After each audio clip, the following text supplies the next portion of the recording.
a stranger in the black sedan. Won't you hop inside my car? Todo se une los domingos en las tardes de Clásicos 100.5 en el programa que te trae lo último del mundo del automovilismo. Grand Prix con Salvador Facio.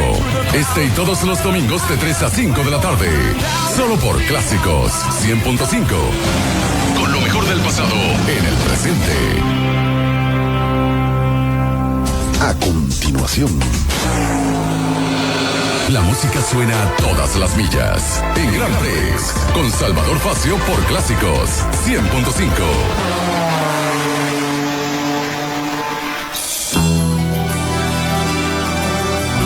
Amigas y amigos, bienvenidos a Grand Prix, su rúbrica semanal de deportes a motor por Clásicos 100.5 FM.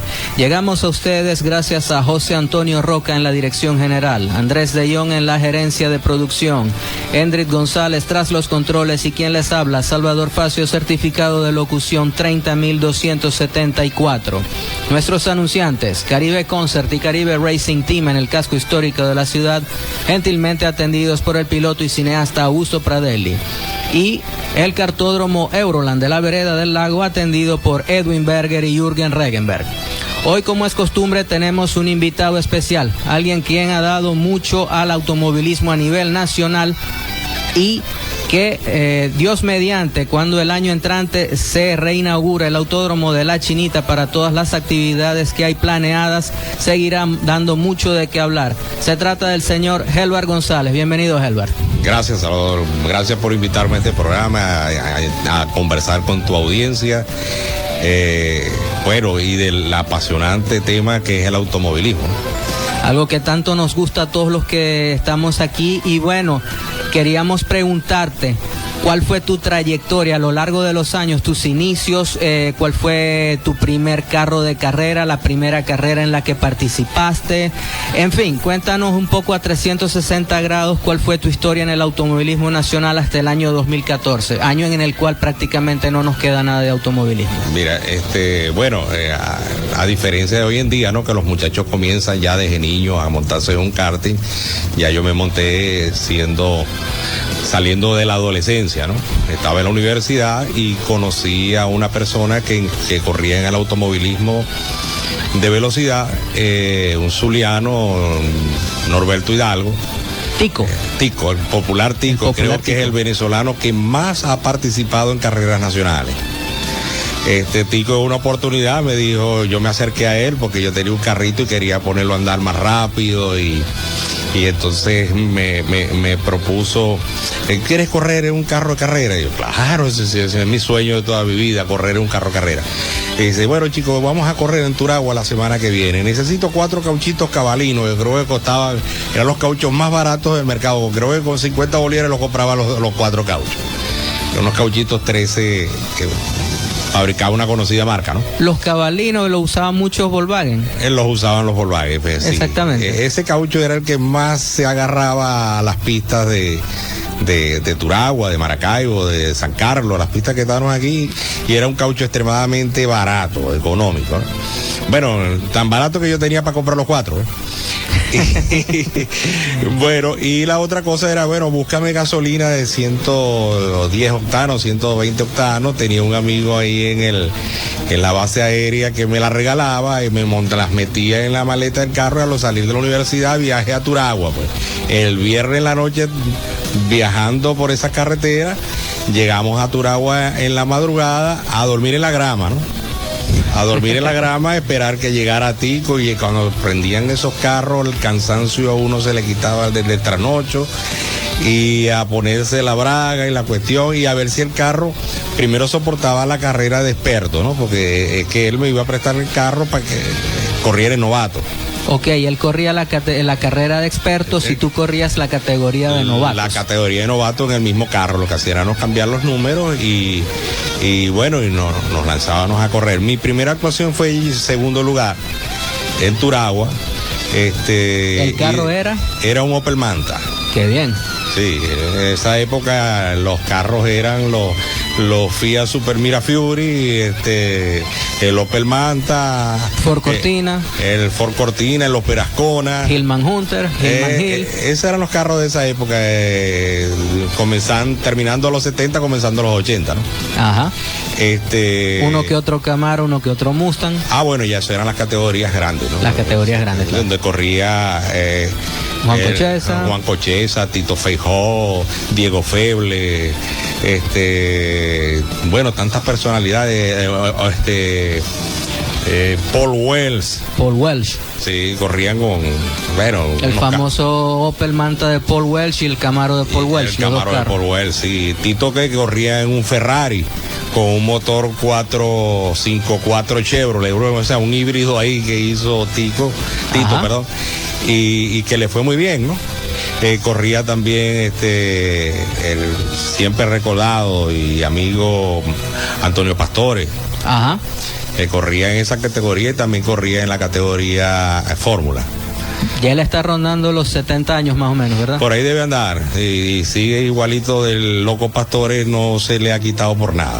Y sigue manejando como siempre ha manejado. Sigue manejando como siempre. Qué bien. Mantenerse joven hasta esa edad, porque en cierta manera es mantenerse joven. Entonces, tu primera carrera fue en la categoría de novatos con el auto con el que Tico corrió en expertos, que era un Opel Manta. Y tu carrito, el carrito que llevaste a Turagua, era un Volkswagen Escarabajo, ¿cierto? Un Volkswagen Escarabajo, sí. Ahí me llevé los cauchos, me llevé la gasolina, me llevé todas esas cosas. Pues. ¿Ese carrito no corrió o sí corrió? No, ese carrito no corrió. Después de ahí, bueno, yo fui reuniendo un capitalito hasta que llegué a 5,000 bolívares y pude comprar un Opel Manta que ya estaba medio alentadito, y yo terminé de ponerlo ahí y corrí la siguiente carrera en mi propio carro en Maracaibo, ¿no? Esos Opel Manta con los que corriste, por ejemplo, ¿cuántos caballos se le lograba sacar a cada motor de esos? Era un 2000, un 1900 monoárbol, ¿no? Era un 1900, se podían llevar a 2000, llevándole un poquito más con mecánica, pues. Llegarían a unos 150 caballos, tal vez 160. En la época no había cómo medirlo, ¿no? Bueno, para un carrito que no llegaba a 900 kilos, creo que estaba bastante bien, ¿no? Creo que sí, yo los llegué a ver correr. Sí, el problema de esos carros más que todo era la frenada, ¿no? Que se quedaba sin freno, ¿no? ¿Y eso a qué se debía? Bueno, yo creo que es lo antiguo, ¿no? De los equipos que se usaban para el frenado. Después se fueron buscando frenos ventilados y esa cosa fue mejorando. Las ligas de frenos que eran especiales, acuérdate, muchas cosas que al país todavía no habían llegado, ligas que aguantaran altas temperaturas. Los discos de los frenos se ponían al rojo vivo, igualito se calentaba la liga, y la liga, si era una liga normal que se usa en la calle, se vencía, se evaporaba. La vieja liga Lagobén. La vieja liga Lagobén. El potecito blanco y azul de Lagobén. Exacto. Entonces ya empezaron a llegar al país ligas de frenos especiales, que aguantaban 950 grados Fahrenheit, y entonces ya las cosas empezaron a cambiar.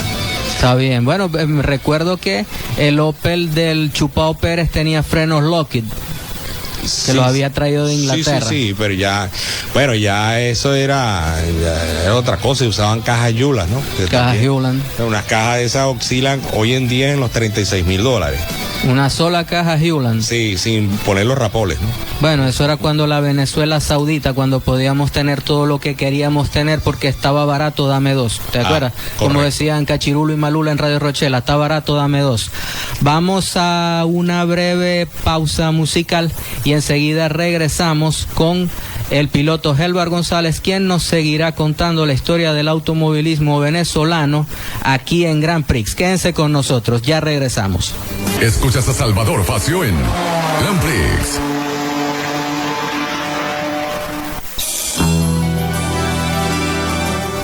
Y seguimos aquí en Grand Prix cuando son las 3:23 minutos de la tarde en Clásico 100.5 FM. Llegamos a ustedes gracias a Caribe Concert y Caribe Racing Team en el casco histórico de la ciudad, y al cartódromo Euroland de la Vereda del Lago, gentilmente atendido por Edwin Berger y Jürgen Regenberg. Seguimos con la entrevista a Helvar González, quien nos contaba en el segmento anterior cómo se corría en su época con el Opel Manta con el que inició a correr. Me decías que era un carro que tenía menos de 900 kilos y tenía más o menos 150 caballos para un motor 1900, 2000 centímetros cúbicos con un solo árbol de leva.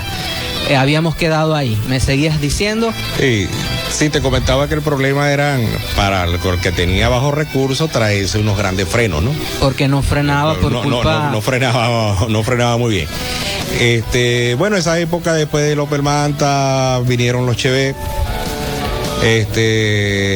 Hubo unas monomarcas que fueron muy recordadas, que es Renault 12. Vinieron los Renault 11 Turbo. 11 Turbo, Fórmula Fuego. El Fórmula Fuego, que la forma como se introdujo Renault en el automovilismo aquí fue algo excepcional. Tú querías correr, ibas al concesionario, hablabas con el dueño del concesionario. Con Jacques Barret. Le dabas una inicial a una inicial muy pequeña y el resto lo firmaban en unos giros que te lo entregaban en el autódromo cuando te presentabas con el carro a correr. Si querías correr, sí, pagabas, si no, no corrías. Sí, exactamente. Si ibas a dejar el carro para echar pista, bueno, tenías que pagarlo, ¿no? Pero si ibas a correr, lo pagaba Renault. Bueno, y más o menos, ¿cuál era la preparación cuando tú corrías con los Chevette? Más o menos, ¿hasta dónde se podía preparar el carro? ¿Qué tipo de rendimiento lograba alcanzar un Chevette en aquella época con el motor 1600 que tenía también monoárbol? Sí, vieron, los Chevette en realidad no le podía sacar muchos caballos.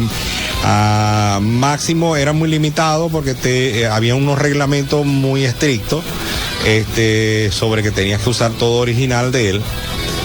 No podías usar bielas de titanio, no podías usar pistones forjados, ni cigüeñales. No, todo tenía que ser.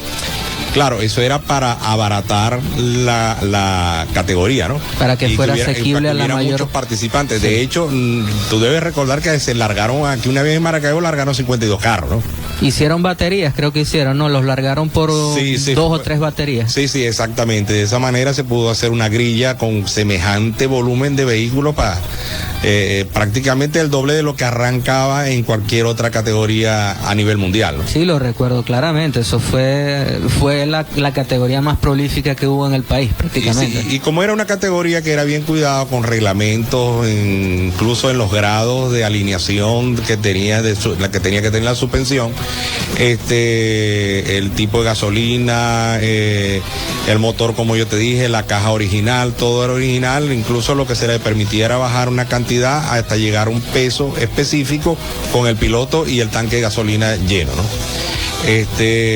Si perdías peso tú como piloto durante la carrera, ¿qué pasaba si llegabas a la báscula y no tenías el peso? Te descalificaba.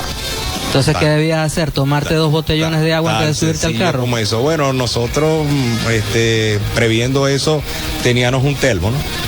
Nos íbamos hidratando y al termo, si el termo era se aproximaba a perder 4 kilos en una carrera por deshidratación, nosotros le poníamos 8 o 9 litros de agua a ese termo, ¿no? Para que más o menos quedara ahí raya. También jugando con la gasolina, de que terminar pasadito de gasolina para que diera el peso a la final, pues ya meternos a la romana. Ok. Entonces, bueno, más o menos, ¿cuánto terminaba pesando un Chevette y cuántos caballos tenía un Chevette? El peso del Chevette eran 720 kilos con el piloto y la gasolina. Ya eso fueron en las últimas de cambio, ¿no? Donde se permitieron liberar, o sea, usar otro tipo de freno. Guardafangos de plástico. Guardafangos, sí, de fibra, puertas de fibra, capó, maletero de fibra, vidrios las en ventanas Lexan. también acrílico. Entonces los carros, y permitieron usar slip. Sí, cauchos de slip. Este carro no tenía mucha potencia, mucho torque por el motor, una sola leva, un motor prácticamente antiguo para esa época también. Pero en la suspensión se lograba mucho, el carro cruzaba y el que lo manejaba redondito, como que se dice, era que hacía los mejores tiempos y se escapaba siempre, ¿no? Había que ser limpio en el manejo, muy limpio. Muy limpio. El carro, uno se equivocaba y era difícil recuperarlo, ¿no? Porque esos caballos que tenían, sin llegar a 110 caballos, y te equivocabas, se morían 20, ¿no? Sí. Y después había que, a fuerza de alargar frenada, de manejo, entonces era que había que recuperar el error que habías cometido ahí, pues. Claro, porque el motor tengo entendido que era sumamente estirado, entonces tenía todos los caballos en alta y a lo que bajabas de revoluciones costaba volver a subir. Costaba muchísimo, en ese rango prácticamente se decía que era Aragán, ¿no? Y la caja era siempre la de 4 velocidades del Chevette, tengo entendido. De 5 velocidades, después se aceptó la de 5 velocidades. Que vino con un modelo Chevette más nuevo. Pues. Sí, cada vez que salía un Chevette al mercado, cuando salió el de 5 velocidades ya se permitía 5 velocidades, porque el reglamento decía que si habían 5.000 unidades en el mercado venezolano hecho en serie, entonces ya podías usar lo que ese vehículo tenía. Ok. Y después de eso pasaste de la categoría Chevette a qué otra categoría. Yo fui 5 años campeón en la categoría 1600 Chevette y tuve un subcampeonato, tuve un accidente bastante fuerte, pero logré recuperarme y terminé segundo ese año. De ahí tuve... ¿Tú te volcaste, tengo entendido? Sí, me volqué, sí. Tuve una pasantía muy breve con los Fórmula Ford, con Atilio Di Guillermo, Atilio que le dio mucho, Guillermo, sí. Sí, le dio mucho que hacer a Juan en su época, ¿no? E incluso creo que llegó a ganarle un campeonato a Juan, que era difícil, a Juan Cocheza me refiero. Juan Cocheza, usted me ha entendido que fue el más fuerte de su época, pocos podían con él, tal vez Tito Feijó, Antonio Pastore, era el trío de los que... Ya eso en los carros de alta potencia, ¿no? Pero ya en los Fórmula Ford, con Atilio se la vio un poquito apretada y después con otros pilotos también como Antonio Pastore, y otros que se me escapan ahorita, ¿no? De la memoria, pero... Bruno Orioli, Gaetano Ardaña. Gaetano no fue de la misma... no, su papá, perdón. Marco Ardaña. Marcos Ardaña, pero fue en la Fórmula Fuego con Viaggio. Okay. Que se dieron mucho en esa época también. Felipe Latil, sí, que corría en la 11 Turbo. Por cierto, hay una anécdota de Felipe, ¿no? Esto para... que yo sé que hay muchos que no la conocen. Es el único piloto que hay un temor cuando uno llega y cuadra en la grilla de salida. Si el juez te manda a mover el carro, uno tiene o que retroceder o darle un poquito más adelante. Si le te das un poquito más adelante para ponerte donde está la marca, no hay ningún problema. El problema es si te manda a retroceder, ¿no? Entonces ahí te entra una duda que dice, ¿en qué velocidad quedó el carro? O quedó neutro, o quedó en primera, o quedó en retroceso, y empiezas a mover y eso, y en el momento de que te bajan la bandera verde, ¿no? Claro, sí. Entonces a Felipe, ese susto, eso no es un susto, es una pesadilla. Al único que le sucedió que el carro le quedó en retroceso fue a Felipe Latil, fue el único que he visto que arrancó el retroceso, ¿no? Imagínate qué pasó con los que estaban atrás de él, ¿no? Bueno, eso debió haber sido bastante peligroso, sí. Un accidente en la largada porque alguien arranca hacia atrás, bueno. Sí. Tal vez recordarás cómo se mató Ricardo Paletti en Canadá, en Montreal, en el año 82, que él le llegó por detrás a Pironi. Pironi se quedó parado, no en retroceso, solo parado. Paletti le llegó por detrás. Y bueno, recordarás lo que pasó, no quedó nada ni del carro ni del pobre Paletti. Sí, claro que lo recuerdo. Y bueno, me imagino que en retroceso debe ser aún peor, y con las medidas de seguridad que tenemos aquí, peor aún. Entonces, tuviste tu paso también por la Fórmula Ford. Sin embargo, nosotros tenemos que hacer un pase a un segmento musical, pero enseguida regresamos con la entrevista aquí en Grand Prix Clásico 100.5 FM con Helvar González. Quédense con nosotros, ya regresamos. Y seguimos aquí en Grand Prix cuando son las 3:45 de la tarde. Llegamos a ustedes gracias a Caribe Concert y Caribe Racing Team en el casco histórico de la ciudad, gentilmente atendido por el piloto y cineasta Augusto Pradel y su equipo. Llegamos a ustedes también gracias al Kartódromo Euroland de la Vereda del Lago, donde pueden practicar karting y realizar fiestas para grandes y pequeños de lunes a domingo, gentilmente atendido por Edwin Berger y Jürgen Regenberg. Seguimos aquí en la entrevista a Helvar González y habíamos quedado en la parte de la Fórmula Ford, cuando corriste, Helvar, en la Fórmula Ford, para que nos termines de contar en este segmento todo lo que pasó ese año. Bueno, sí, prácticamente eso fue muy breve, ¿no? Eso sí fue veloz, el paso por la Fórmula Ford, conversaciones con, ya yo no sé, ya yo me sentía que yo debería salir de la 1600 en la categoría Chevette y irme a una categoría más arriba.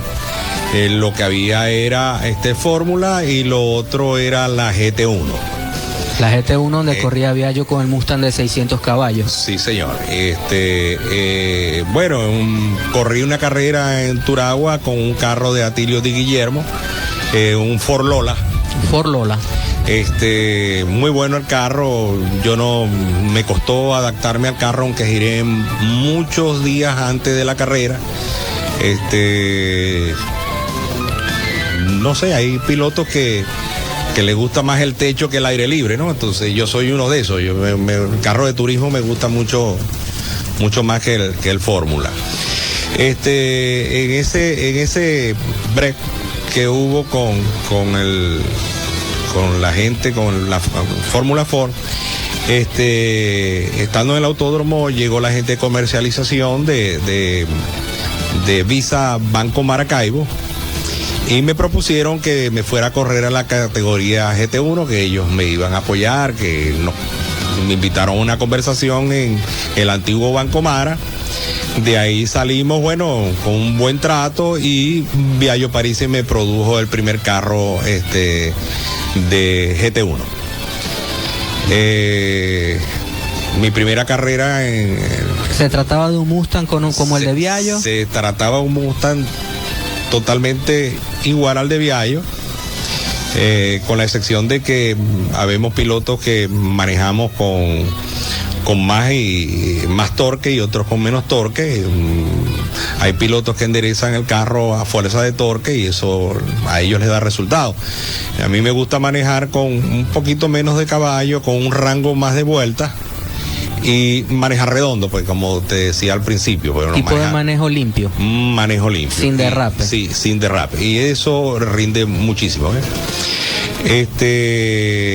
al fin, bueno, se hizo el contrato con la gente del Banco Maracaibo y hicimos la primera carrera, que fue acá en Maracaibo, por cierto, una carrera nacional, no fue un GT de las Américas, pero corría con el mismo carro que corría el GT de las Américas, corría el campeonato nacional de GT, que habían pilotos muy valiosos, ¿no? De mucho cuidado con ellos en la pista por su velocidad. Puedo hablarte de Anselmo González, puedo hablarte de el desaparecido Ernesto Soto. Sí, Ernesto Soto, papá de Enrique, a quien saludamos desde Grand Prix. Sí, yo creo que ese sí es el venezolano que más autódromo corrió. Una oportunidad, una anécdota con Ernesto, yo me estaba haciendo el examen médico junto con él. Estábamos en el consultorio de Bruno Burger, que es el médico de la Federación de Velocidad. Estando ahí conversamos y yo aproveché a hacerle unas cuantas preguntas a Ernesto. Entonces, entre ellas, ¿en qué autódromos has participado de grandes nombres? Mira, yo prefiero decirte en cuáles no he corrido, que es más corta la lista, ¿no? Bueno, corrió en Daytona, Sebring, en cualquier pista corrió en Venezuela, en todas, en Estados Unidos corrió en IMSA. En IMSA tenía que participar en toda la temporada. La calidad de piloto de Ernesto era tan... No quiero decir de que hoy en día no haya pilotos de esa calidad, ¿no? Pero todos son patrocinados por conexiones aquí hechas en Venezuela, ¿no? Sí. Con filiales venezolanas. Ernesto Soto jamás fue apoyado por empresa venezolana. El hombre fue apoyado por empresas extranjeras en países desde Europa hasta Estados Unidos, Asia, empresas asiáticas. O sea, veían la calidad de piloto que había en Ernesto Soto, ¿no? Era un piloto de talla internacional, Ernesto Soto, por eso se podía permitir ser patrocinado por industrias extranjeras. Sí, claro. Ahí yo le pregunté, las preguntas que le decía a Ernesto, ¿cuál es con la forma de controlar el nervio, no? Yo venía de un carro que a duras penas pasaba los 220 kilómetros por hora a montarme en un carro que pasaba los 320 kilómetros por hora. ¿Qué era? Que era el Mustang, ¿no? El carro ya es el Mustang tubular. GTP. El GT1. Ok. Son vehículos. Tú dices aquí en Venezuela. Aquí en Venezuela. Allá eran el que corría, creo que era un GTP. Ajá, sí. Sí. Entonces, bueno, le preguntaba, le hacía todas esas preguntas a Ernesto y decía, bueno, primera vez que lo tengo tan cerca, voy a aprovechar y le voy a hacer todas las preguntas que uno siente, ¿no? Pero que no se atreve a conversarlo con otra persona.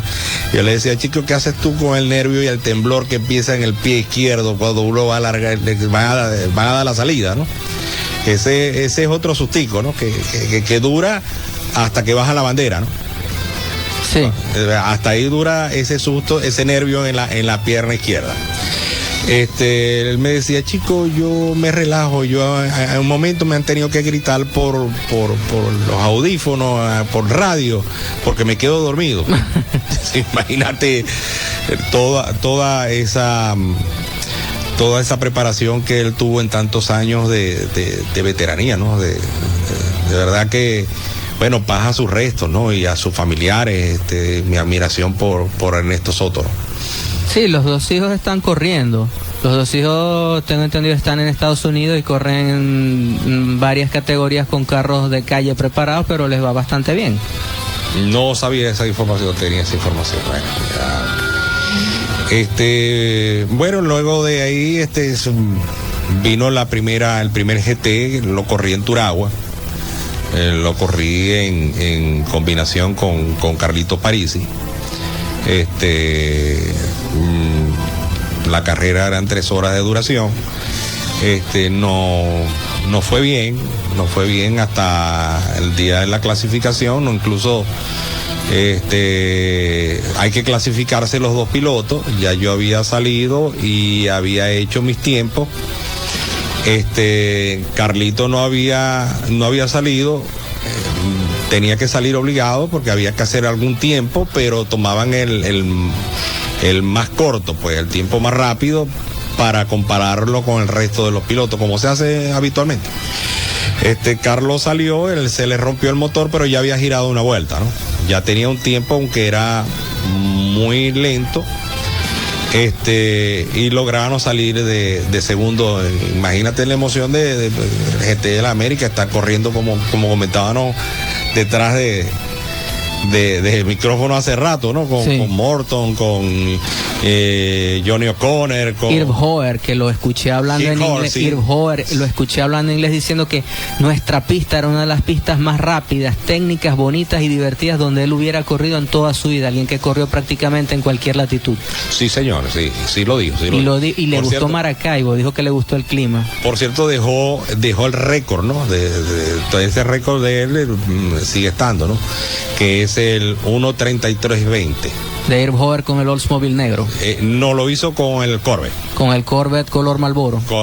Exactamente. Que creo que ese día estaba corriendo con el 6 o con el 8 cilindros. Con el 8 cilindros. Con el 8 cilindros. Él también dijo algo de eso. Decía, con el 8 cilindros puedo darme el lujo de cometer errores. Con el 6 cilindros absolutamente no puedo cometer el más mínimo error porque pierdo toda la vuelta y pierdo la vuelta siguiente también.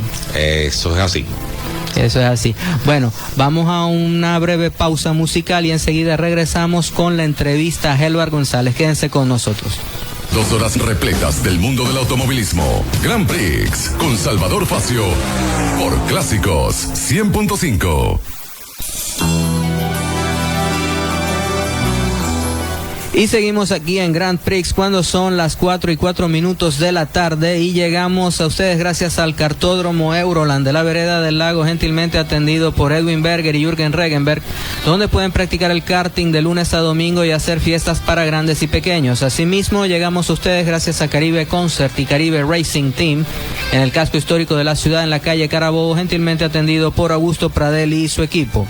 Y seguimos aquí en Grand Prix con la entrevista a Helvar González, piloto no de antaño, porque hasta hace poco corrió, y el año que viene, como decíamos, esperamos que se reactive el automovilismo aquí en el estado Zulia, en el Autódromo Los París. Y bueno, y nos seguías contando, Helvar, cómo terminó, me hablabas de Irv Hoer, que él todavía tiene el récord de la pista de Maracaibo. Sí, sí, yo creo que ese tiempo va a estar por siempre, ¿no? Porque creo que no sé si en los nuevos planes de Viaggio Parisi está reactivar completamente el autódromo, en lo que conversábamos, la parte del Martillo, que era una curva muy, muy sabrosa que había en la parte de atrás, y eso te llevaba a una recta que te llevaba al codo de entrar a la recta principal, ¿no? Que eso había que entrarle a como viniera, ¿no? Nada de estar desacelerando y de estar sacando, como decía, de sacarle el pie, ¿no? Al acelerador, porque eso concluía en terminar en la tribuna. Un accidente seguro, ¿no? Lo único que te mantenía pegado los 4 cauchos a la pista era tener el acelerador a fondo. Me han dicho que en ese punto en particular de la pista ocurre un fenómeno bastante desagradable, que es que sopla una corriente de aire que te empuja hacia afuera, que te empuja hacia el garrel. Por lo tanto, si no vas a fondo, lo más probable es que esa corriente de aire... ¿Esto es cierto o son mentiras que cuenta la gente?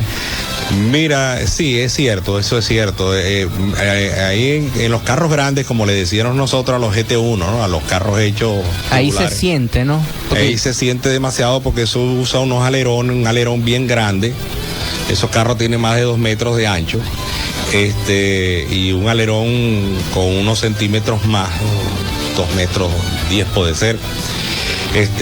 Lo alto del alerón, yo la primera vez que me tocó pasar por ahí, yo recordaba, decía, no vas a sacar el pie, y iba a 270 kilómetros por hora a entrarle a ese codo, y no vas a levantar el pie, y no vas a levantar el pie.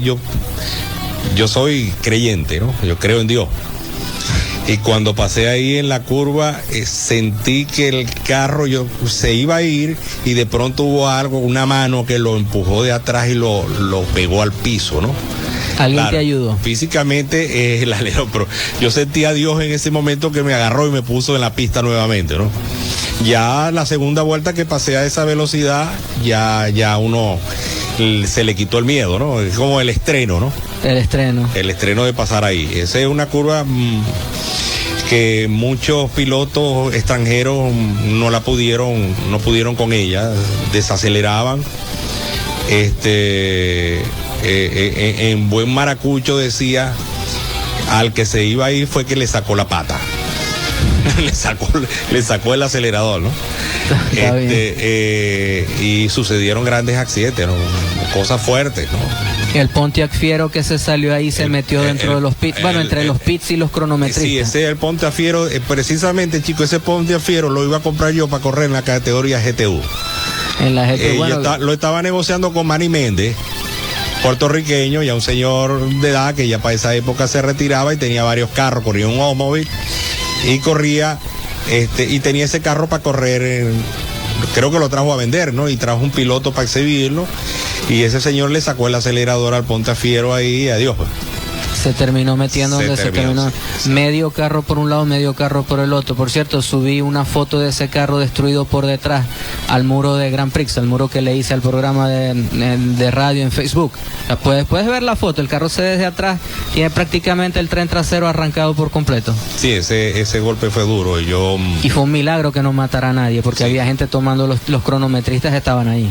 A mí me ha sucedido en esa curva dos accidentes muy de cerca. Yo venía detrás de ese Pontiac, y ya alcanzándolo, pues en una categoría GTU, como tú sabes, una categoría con menos caballo. Menos caballo. Carros más pequeños, sí, el carro más pequeño, sí. Entonces ya uno venía encima de él cuando lo vi que entró a los pistos. No es el deber ser, ¿no? Porque la fuerza te lleva a la parte izquierda, no a la parte derecha. Se volteó al revés. Y yo decía, bueno, ¿cómo fue esto, no? Y en otra ocasión fue con unos aficionados, con un Porsche que ese sí era de carrera, un Porsche hecho casi del costo de $1 millón, y se acabó en esa curva, ¿no? El hombre no solamente fue que levantó el pie, sino que medio tocó los frenos, y yo venía detrás de él precisamente en un carro de calle, pero un Corvette, y se fue delante de mí, y yo lo que me quedó fue sacar un poquito los cauchos del lado derecho fuera de los morros para quedar ahí en la pista, ¿no? Y eso fue lo que me mantuvo. Él se fue hacia la izquierda, no se fue hacia la derecha como lo hizo el Pontefiero, sino, bueno, a lo mejor no estuviera aquí contándolo. Salió por la tangente simplemente. Simplemente salió por la tangente. Y un carro destruido. Sí, señor, $1 millón prácticamente. $1 millón. Y mira, ese día, ¿qué lograste hacer tú? Se estrellaron estos dos, ¿y tú en qué lugar quedaste con ese Corvette? Se suspendió la carrera conmigo en el primero, porque eso fue un grupo, el Club Copas, que organizaban carreras en cada estado. Yo no quería participar, pero recuerdo que para la época era Antonio Soprano, presidente de la Federación de Automovilismo, y me llamó, me dijo: chico, yo necesito que colabore, necesito la participación de un zuliano. Y fui a acudir al llamado, pues, a representar al Zulia, pues, en esa carrera. Sí, se sacó bandera roja para evitar que otro se fuera. El carro quedó en parte en la pista y otra parte quedó casi en las tribunas, ¿no? Entonces se suspendió, se sacó bandera roja. No fue válida la carrera porque creo que el tiempo de carrera era 1 hora y lo que hubo eran unos minutos solamente, porque fue en la segunda vuelta, creo.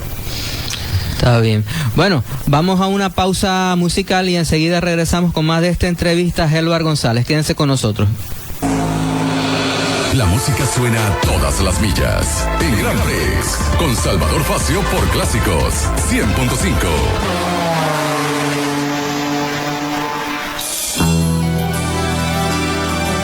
Y seguimos en Grand Prix a las 4:22 de la tarde en esta entrevista a Helvar González, y llegamos a ustedes gracias a Caribe Concert y Caribe Racing Team en el casco histórico de la ciudad, gentilmente atendido por Augusto Pradel y su equipo. También llegamos a ustedes gracias a Edwin Berger y Jürgen Regenberg del kartódromo Euroland de la Vereda del Lago, donde pueden practicar el karting de lunes a domingo y hacer fiestas para grandes y pequeños. Escuchábamos a Joe Cocker, el recordado Joe Cocker, quien nos dejó recientemente, pasa su alma, y queremos dedicar este programa a él, y yo lo quiero dedicar particularmente a mi sobrino que nació hoy. Bienvenido, Mateo. Bueno, seguimos, Helvar, como nos venías contando. Bueno, sí, chicos, esta historia más o menos de unos cuantos años de automovilismo, ¿no? Después de llegar a la GT1, donde prácticamente es como decir los F1 con techo, ¿no? Sí, que eran más o menos 800 caballos de fuerza, sí, para 1100 kilos, si no me equivoco. Sí, había unas excepciones por ahí con un Nissan de la época que era incluso al principio de un señor de nombre Roberto Tinoco. Roberto Tinoco, sí. Que se dio el lujo de correr con grandes pilotos que aún siguen corriendo y con todos los laureles de las pistas más famosas del mundo, ¿no? Tenía más de 1000 caballos, ¿no? Era biturbo, un V6 biturbo. Un V6 biturbo, sí, un carro que no hacía ruido, pero empapaba mucho, ¿no? Sí, recuerdo que era bastante rápido ese carro, lo llegué a ver correr en el autódromo y bueno, ¿quién podía con ese carro? Sí, la ventaja era cuando el dueño lo manejaba, que era un poquito lento. Y entonces cuando no era John Morton el que porque él corría no en dupla, sino en tripla con John Morton y otro piloto más. Pero sí, no recuerdo el nombre del otro piloto. Jimmy O'Connor. Johnny O'Connor. John Morton y Johnny O'Connor, sí, exactamente, que Johnny O'Connor hoy en día es miembro del equipo Corvette, que sí, corre también compartió silla con Milka Duno. Con Milka Duno, que contamos la anécdota de Milka Duno, o mejor lo contamos otro día. No, será otro día, yo prefiero otro día. Será otro día. Ok, sigamos con entonces tu paso a través de la GT1.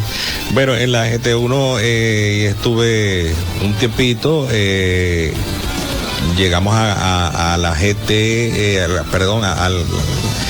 al GT de las Américas, donde participaba Colombia, Puerto Rico, Dominicana, Costa Rica, Ecuador, Argentina con los hermanos Ferrera. Por cierto, son fabricantes de piezas de performance para vehículos. Son los que fabricaban las levas que usaban los Renault Fuego, las famosas levas argentinas. Eso, era buena memoria la tuya, ¿no? Gracias. Ellos eran los que fabricaban esas levas. Esas levas que no eran permitidas, pero las metían por ahí, ¿no? ¿Cuántas cosas no eran permitidas y se hicieron en el automovilismo? Aquí lo contó la semana pasada Víctor Esteves, la famosa varilla para aumentarle la presión al turbo desde el habitáculo. Una varilla que se metía por un hueco en el tablero y le subía la presión. O sea, no, evitaba que se abriera la válvula Popov. Entonces el turbo quedaba en presión. Sí, quedaba con más presión, aumentaba los milibares. Por cierto, esa persona sufrió mucho tiempo largo con la varilla se calentó tanto que le rompió la suela a la bota, que es goma, y le perforó y le tocó el talón, ¿no? Ese hombre es guapo para aguantar esa. Sí, tenemos entendido que es bastante guapo. Bueno, chicos, después, fuimos a varias carreras internacionales, fue a correr a Colombia, estuve en las cumbres, eso es... Las cumbres, eso es en República Dominicana, ya se me da un poco... La Guásima en Costa Rica. La Guásima, por cierto, es prácticamente un cartódromo, con unas curvas ciegas que son bastante incómodas. No sé si recuerdas esa curva. Sí, más o menos, pero el que más me gustaba era las cumbres, porque por donde estaba y porque era todo subidas, bajadas, era sumamente tortuoso, era prácticamente como correr un gran premio de montaña. Sí, es una pista de cross pavimentada. Asfaltada, y con palmeras a los lados. Sí. Había que correr con mucho cuidado, esos carros grandes con esos torques para salir de ahí tan intrincado era difícil, pero bueno, así son, la pista es para todos y alguien tenía que ser el mejor ahí, pues. Bueno, hay un video en YouTube. ¿Qué número de carro tenemos que buscar para verte? ¿Era un Mustang número qué? 23. El Mustang número 23, colores Marlboro, ¿no? Con Marlboro sí, tuvo el 23 y después tuvo Visa Banco Maracaibo, que fue el patrocinante por un periodo corto. Ustedes saben, desapareció el banco y quedé con una mano adelante y una atrás, a correr con pulmón, ¿no? Con el PPT. Con el PPT. Papi paga todo. Exactamente, ese era el patrocinante de esa época. Papá paga todo. En Puerto Rico, Salinas, era un autódromo, aeropuerto. Había una salida que prácticamente salía de la pista, de lo que era la antigua pista, era bastante rápido. Ahí tuvimos una carrera interesantísima con Biagio Parisi, que casi la gana, ¿no? Casi gana esa carrera, era un ídolo de verdad Biagio en Puerto Rico, con las carreras que hacía muy espectaculares. Muy apreciado por allá. Sí. Me doy cuenta por cómo lo nombraban los comentaristas deportivos dominicanos cuando se referían a Biagio Parisi, que por cierto, eso lo pueden ver en el muro de Grand Prix en Facebook, están subidos todos esos videos para el que los quiera ver. Bueno, luego de esto hicimos un recorrido por varios países. Ese fue el único año que yo participé en el premio del GT de las Américas. Fue muy corto, el siguiente año no salió el premio de las Américas.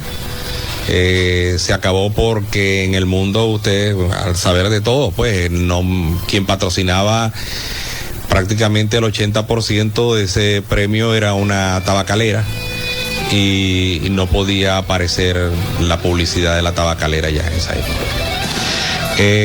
Luego de allí, tuve un tiempo inactivo, me fui, hubo una invitacional, salió la Copa Palio.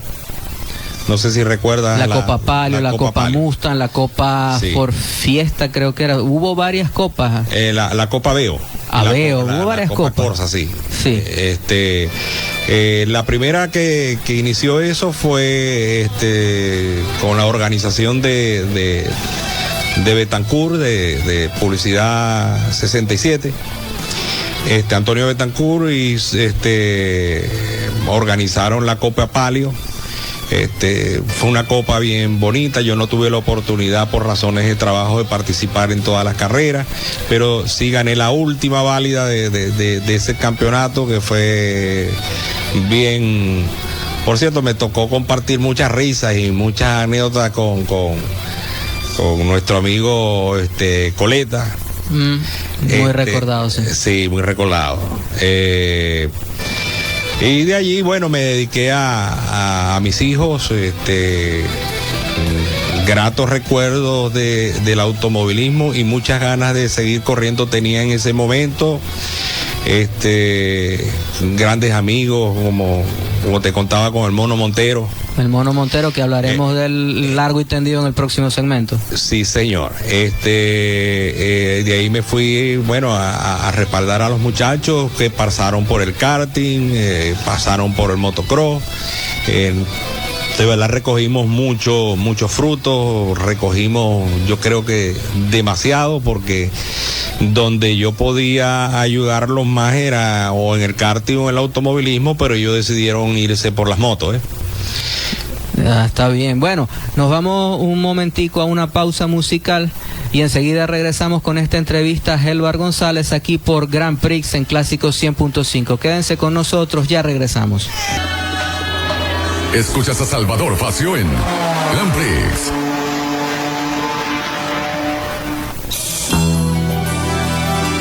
Y seguimos aquí en Grand Prix cuando son las 4:40 de la tarde y llegamos a ustedes gracias a Caribe Concert y Caribe Racing Team en el casco histórico de la ciudad, gentilmente atendido en la calle Carabobo por Augusto Pradelli, piloto y cineasta. También llegamos a ustedes gracias al cartódromo Euroland de la Vereda del Lago, atendido por Edwin Berger y Jürgen Regenberg, donde pueden practicar el karting de lunes a domingo y hacer fiestas para grandes y pequeños. Seguimos en esta entrevista a Helvar González. Helvar, ya habíamos hablado de tu paso por la GT1 en Venezuela, donde duelaste con gente como Biagio Parisi, los hermanos Escala, autos de 800 caballos. Ahora un poco de historia del automovilismo zuliano. A ver, ¿qué nos puedes decir? Bueno, imagínate, yo conozco prácticamente el primero y único autódromo que existe en el estado Zulia, ¿no? Que es el Autódromo Internacional Los Parisi.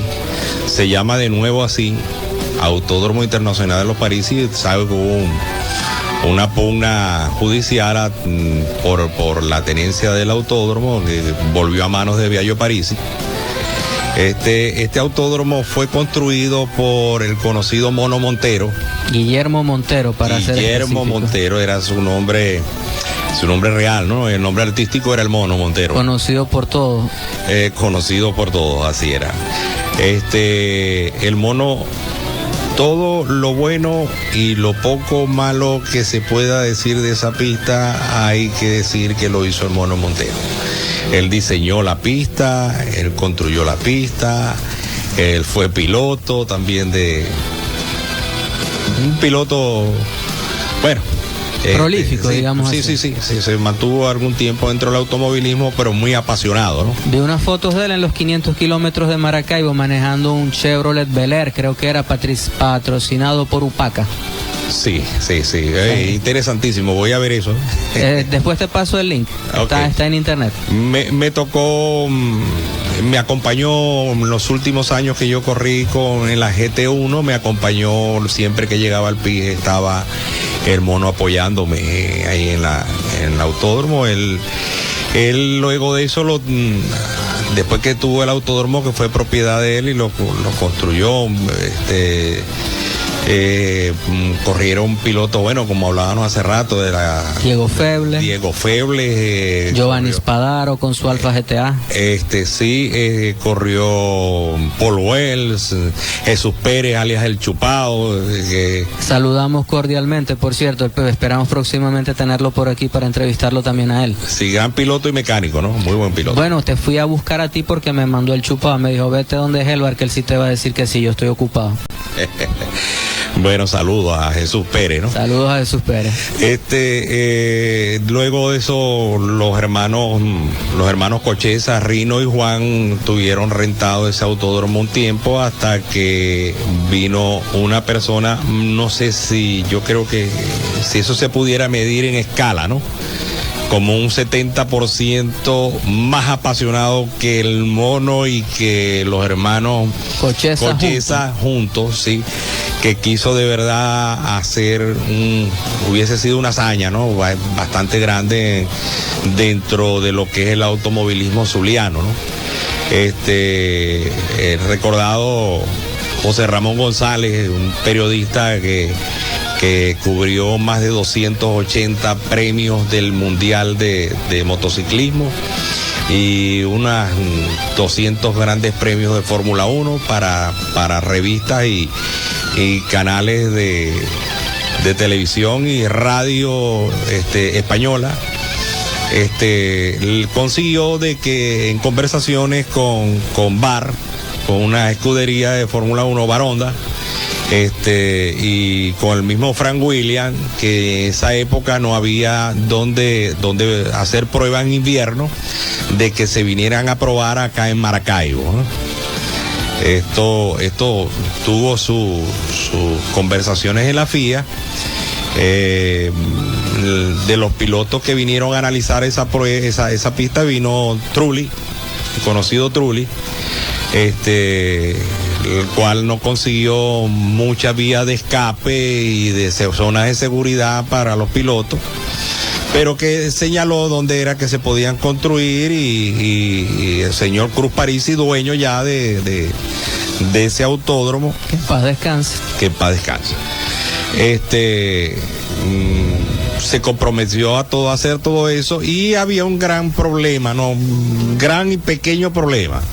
Solamente en Maracaibo había unas 900 a 800 habitaciones para unas 15.000 o 12.000 personas que iban a venir entre pilotos, mecánicos, periodistas, fans de la Fórmula 1, a ver esas prácticas aquí en el trópico. Tenía no solamente unas 900 a 1.000 camas entre los dos hoteles grandes que había aquí en esa época, que era el Hotel del Lago y el Hotel Maruma. Entonces, bueno, hubo la brillante idea de buscar con Caribbean, alquilar dos buques de eso, perdón. Dos cruceros. Dos cruceros y ponerlos en el puerto, y con eso llegaban a las camas que pedía la FIA que tenían que haber para venir a hacer unas pruebas de Fórmula 1 aquí. Creo que la FIA exigía 5.000 camas tipo A. Tipo A, sí. Y entre los dos hoteles y esos dos cruceros se cubrían las expectativas, pues todo lo que hacía falta. O sea, los requerimientos que tenía la FIA. Bueno, señores, esto al fin después tomó otra vía, el país cambió, hubo